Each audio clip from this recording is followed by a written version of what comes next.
Habari ndugu mtazamaji wa Spruce Online TV na habari zilizotufikia hivi punde. Mwanafunzi wa chuo kikuu cha Dodoma adaiwa kujitoa uhai kwa kujitupa kisimani. Mwanafunzi wa mwaka wa pili katika chuo kikuu cha Dodoma, Saidi Kabuga, aliyekuwa akisoma shahada ya awali ya uandishi wa habari na mahusiano na umma, amefariki dunia kwa kujirusha kisimani. Tukio hilo limetokea usiku wa kuamkia Jumatano tarehe 26 Novemba mwaka 2025, ambapo simu na vifaa vyake vilikutwa juu ya kisima, jambo linaloashiria kuwa alijiandaa kabla ya kuchukua hatua hiyo. Kwa mujibu wa taarifa za awali, marehemu alikumbwa na msongo wa mawazo baada ya kupoteza kiasi kikubwa cha fedha kwenye michezo ya kubeti.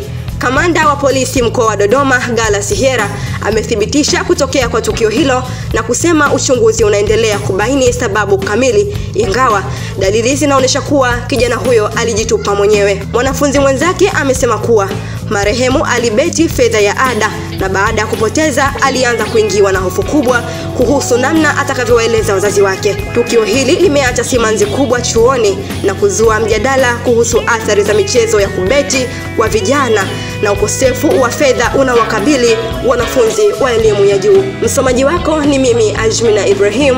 Usiache kufuatilia Spruce Online TV.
Wow.